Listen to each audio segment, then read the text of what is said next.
Inalis ng hari ang kanyang kwintas bago mamatay, at ang kwintas na ito ay kayang tumawag ng mga bituin sa langit.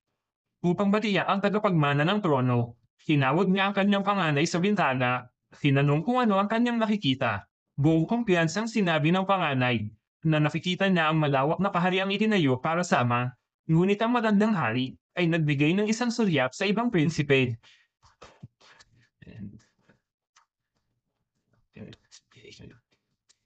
Sa gitna ng manupit na tawa ng hari, ang panganay ay namatay sa inanakit. Lumabas na nitong mga nakaraang taon. Tatlo na sa mga anak ng hari ang namatay, lahat upang agawin ng trono. At matapos mamatay, tumanggi ang kanilang kaluluwa na namisan. Hanggang matiyak ang tunay na tagapagmana. Saka lamang sila payapang linisan. Pagkatapos ay sinabi ng hari sa tatlong anak, tanging ang magiging tunay na hari, ang makakabuo muli ng batong ito. At sa harap ng kanyang mga anak, binitiwan niya ang iyas, na agad lumipad patungo sa kalangitan. At sa gitna ng maninding na mga bituin, ang hiyas ay gumulot ng isang bituin, at bumulusok pababa sa lupa. Gumuhit ito ng isang magandang arko sa kalangitan. Habang lumilipad sa lupain ng mga mangkukulam, nagalak ang tatlong matatandang mangkukulam. Matagal silang naghihintay ng 200 taon, at sa wakas isang bituin ang muling bumaba sa mundo. Isa sa mga mangkukulam, agad niyang nilulon ang muling kalahating piraso ng bituin, at agad bumalik ang kanyang kagandahan. Isang kagandahan na kabibignali sa lahat ng lalaki. Agad niyang hinubad ang mga luwang kasuotan na kinainditan ng kanyang dalawang kapatid. At ang susunod niyang gagawin ay hanapin at patayin ang bagong bagsak na bituin. Upang ang tatlong magkakapatid na mangkukulam ay muling bumata, ginamit niya ang mangika upang pagningasin muli ang kastilyo ng mangkukulam na natulog ng daang taon. Isinuot niya ang kanyang singsing ng reyna at pumili ng isang sandatang babagay sa kanya. Pagkatapos ay diretsong lumisan siya. Una siyang nagtungo sa isang liblib na nayon. Isang binata ang nakikinig sa ina at naghahanda upang ipagbili ang kanilang munting kambing sa bayan. Ngunit nang siya ay lumimon, isang napakagandang mangkukulam ang lumitaw sa kanyang likuran. Nais niyang bilhin ang kambing mula sa binata upang hilalin ang karwahe para sa kanyang paglalakbay. Ngunit nasabi lang ng binata na masyado pang bata ang kambing at hindi nito mahihila ang karwahe.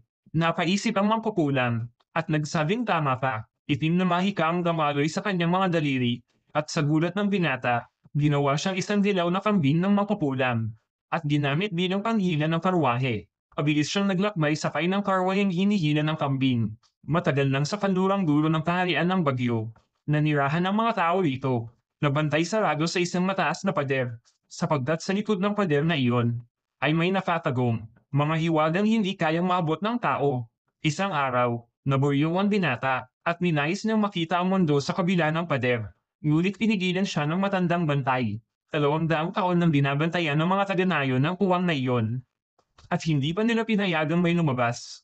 Nang makita ng binata na walang pag-asa, tumalikod siya upang umuwi at nakampante ang matanda. Ngunit sa susunod na saglit, nang siya'y lumingon, mabilis na tumalon ng binata at nakalusot sa kabila ng pader. Pagkatapos ay diretsong naglakad siya patungo sa kabila ng pader. Habang naglalakad, isang maliit na bayan ang biglang lumitaw sa kanyang harapan.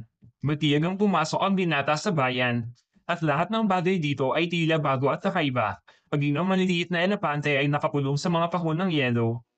At sa pamilihan ay may mga mata ng kakaibang dinalanday binebenta. Nang lumapit siya sa isang tindahan ng bulaklak, isang magandang babae ang agad na nakabighani sa kanya. Tinanong ng babae kung anong bulaklak ang nais niyang bilhin. At wala siyang maisip kundi sabihin gusto niya ng kulay asul. Ngunit sinabi ng babae na hindi siya dapat bumili ng ligaw na bulaklak. Dapat siyang kumuha ng isang yelong lotus. At ang kabayaran ay isang halik sa kanya.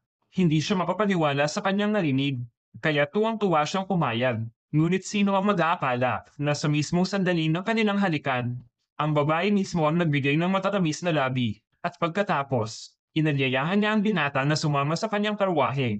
Ngunit sa oras na iyon, napansin ng binata na sa mga paa ng babae ay may nakapabit na mahiwagang tanikala sa palangalipin ng babae, at nais niya ikong palayain mula sa dapos. Ngunit kamangha-mangha, dahil ang bagong naputol na tanikala ay muling bumalik sa dati.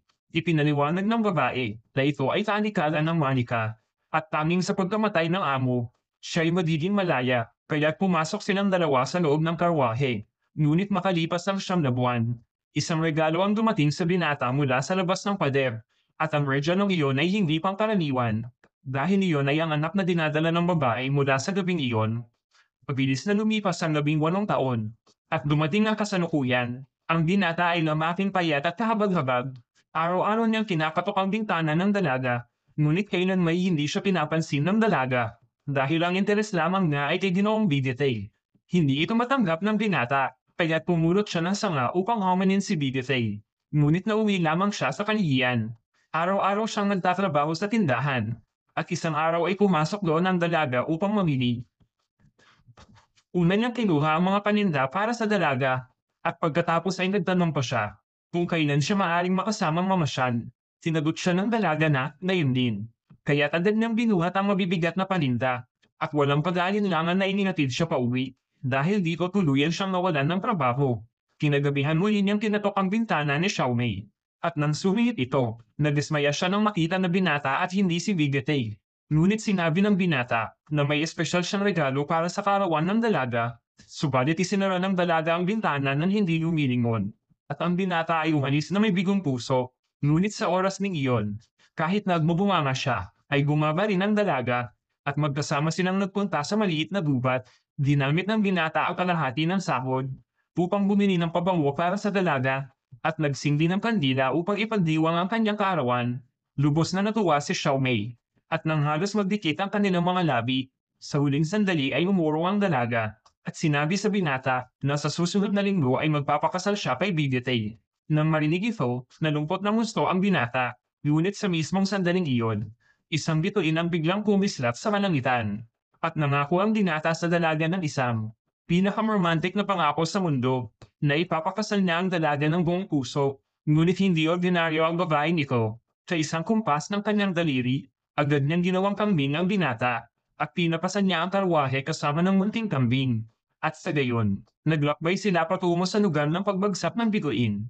Sa daan ay nakakita siya ng isang ginang na nagluluto. Kaagad niyang napansin na hindi tao ang ginang, kundi isang makapangyarihang mangkukulam, kaya't lumapit siya at humiling ng kalahati ng nilulutong pagkain.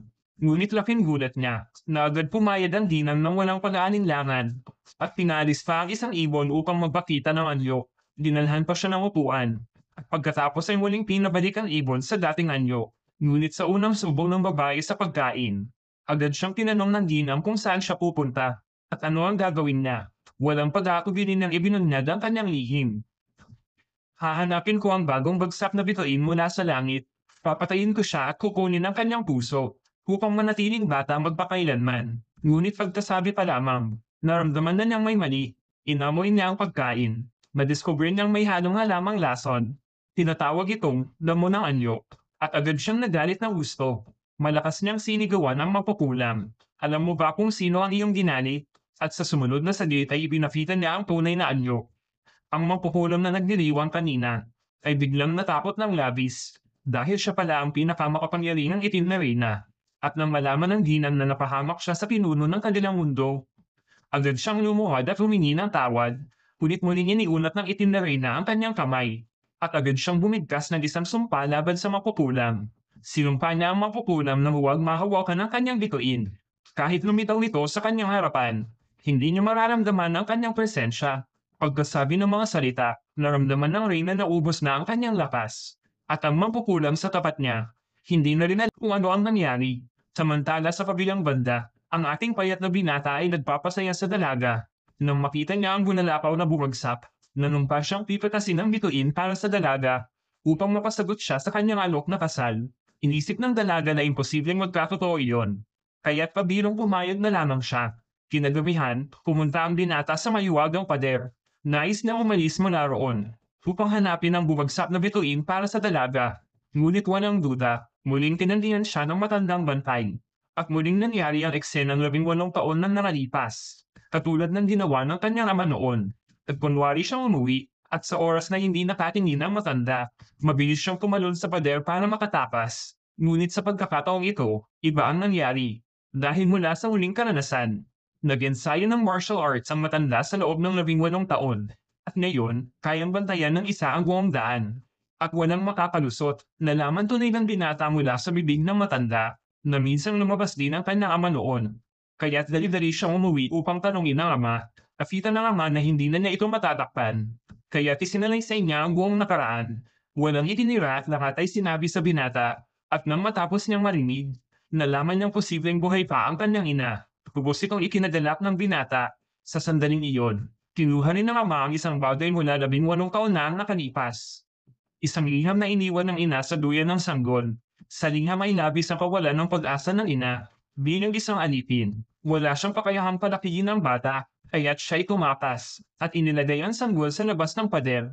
Inutusan ng magandang bantay ng pader. Nadalhin ang bata sa kanyang ama, at sa loob ng liham. Ipinahayag pa niya ang walang handang pananabik sa anak. Kung sakaling labis ring nananabik ang bata sa kanyang ina, kailangan lamang niyang sindihan ang mahiwagang kandila at alalahanin ng kanyang ina sa puso, at siya ay lilito sa tabi ng ina. Biglang kumislap ang isang liwanag, at ang bata ay biglang naglaho. Samantalang sa malayong dako, isang bunalakaw ang biglang bumagsak sa lupa. At nang kumupas ang liwanag ng pagbagsak, sa malawak na disyerto, lumabas ang isang dambungalang hukay na ilang kilometro ang lapad. Bigla itong lumitaw, at sa gitna ng hukay, patuloy na kumikislap ang liwanag ng mga bituin. At nang kumupas ang kislap, isang ligaw na kagandahan ang biglang lumitaw, at siya ay nakahigang walang dalaw. Sa kanyang tabi ay tila nandoon mismo ang poro ng kwintas ng hari na makatawag ng mga bituin. Ngunit sa sandaling iyon, walang kabog-abog. Bago pa makalik ang dalaga, isa pang liwanag ang biglang sumiklab, at ang bata ay biglang bumagsak mula sa kalangitan. Direkta niyang itinunak muli ang dalaga sa lupa. Nang makita ang dalaga, tinawag ng bata ng paulit-ulit ang salitang inay. Ngunit sa sandaling iyon, nagulungan ang dalaga. Saan naman ako magkakaroon ng anak na gaya mo? Naisip ng bata na baka nagkamali siya ng pagkakakilala, kaya't nahihiyang lumayo siya mula sa dalaga. Nang makita niya ang napakalaking hukay ng bunalakaw, bigla niyang naisip na, noong sindihan niya ang mahiwagang kandila, may pumasok din sa isip niya na hanapan ng bunalakaw ang Diyosa. At dumaan lang iyon na parang kidlat sa kanyang isipan. Kaya't direkta siyang dinala ng kandila dito mismo sa bumagsak na bituin. Kaya nagsimula siyang maghanap ng bunalakaw. Ngunit sinabi ng inosenteng dalaga na wala namang bunalakaw dito. Ang naalala lang niya ay may batong hiyas na may dugo na biglang lumipad mula sa langit at hinay na siya pababa mula sa kalangitan. Pagkatapos ay lumitaw silang dalawa rito kasama ang iyas. Agad na naintindihan ng bata na ang dalagang nasa harap niya ay ang bituin na nahulog mula sa langit, at kaya naman naisip niya na inabas ang kalahating mahiwagang kadena na bigay ng kanyang ama, at agad niyang itinapos ang bumabang diwata. Plano niyang dalhin ito pauwi bilang handog sa kanyang Diyosa. Talagang kakaiba ang isip ng isang tapat na alipin ng pag-ibig. At ganoon nga, hinailan niya ang diwata pauwi.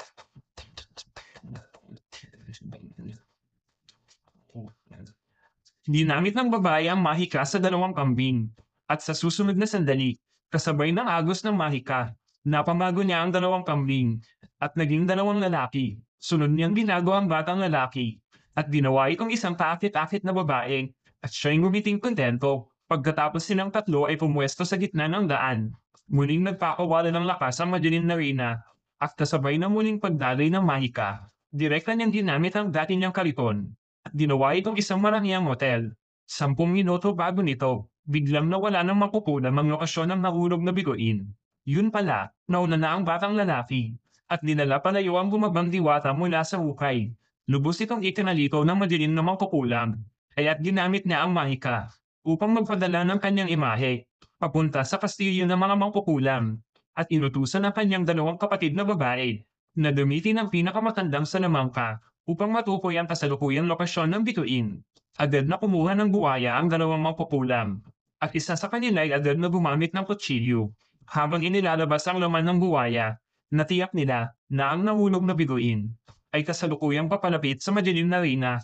Hindi na kailangang maghanap dahil maaari siyang maghintay lamang sa lugar, at kaya naganap ang eksena sa simula ng video. Dinamit ng mangkukulam ang mahika sa mismong lugar, at lumitaw ang isang maraniang hotel, samantala sa panig ng bata at ng diwata. Dahil sila ay naglalakad lamang, at ang mga bituin sa langit ay natutulog tuwing araw. Ang diwata ay labis ng pagod, kaya mariin niyang hiniling na magpahinga muna. Walang magawa ang bata, at ginamit ang mahiwagang kadena upang atali ang diwata sa puno. Pagkatapos ay umalis upang maghanap ng pagkain. Ngunit nang magising ang diwata, hindi pa rin nakabalik ang batang lalaki. Biglang may narinig na kaluskos mula sa kagubatan. Naramdaman ng diwata ang takot, kaya't malakas niyang tinawag ang pangalan ng bata. Ngunit sa susunod na saglit, bigla, isang kabayong may sungay ang lumabas mula sa gubat. At ito ang natatanging sakyan ng mga diwata. Damang-daman nito ang presensya ng diwata, kaya agad itong lumapit, bahagya lamang nitong itinukod ang sungay. At agad nawala ang bisa ng mahiwagang kadena. Pagkatapos ay isinakay niya ang diwata at nagtungo sa kagubatan. Nang makabalik ang bata dala ang pagkain, hindi na niya nakita ang nahulog na bituin. Kaya't malungkot siyang naupo sa ilalim ng puno. Ngunit biglang, mula sa malayong kalangitan ay may dumating na awit. Ang mga bituin sa langit ang nakikipag-usap sa kanya. Sabi nila sa bata, ilang daang taon na ang nakalipas. May isa ring bituin na nahulog sa mundo. Ngunit ang inosenteng diwata ay nilinlang ng mga mangkukulam. Pinaniwala siyang mararanasan ng init at pag-ibig. At nang siya'y magsimulang magningning dahil sa pag-ibig, agad na sinamantala ng mga mangkukulam ang sandali at itinarap ang kanilang patalin sa kanyang puso. Kinain nila ang puso ng diwata at naging walang kamatayan. Biglang nagising ang bata mula sa kanyang panaginip at agad na sumunod sa gabay ng kanyang damdamin. Dumating siya sa gilid ng daan at naghanda na sumakay sa paparating na parwahe. Isang prinsipe rin ang nakatuklas ng lokasyon ng diwata sa pamamagitan ng mangungula at siya'y papalapit na rin sa diwata ng walang tigil. Ang karwahe ay puno ng mga kaluluwa ng mga prinsipe na namatay na, kaya't nakahanap ng paraan ang bata upang makisakay dito. Biglang bumuhos ang malakas na ulan mula sa langit. Worry ang mga bituin ay lumuluha para sa dalaga. At hindi nagtagal, nakakarating siya sakay ng kabayong may sungay sa harap ng hotel.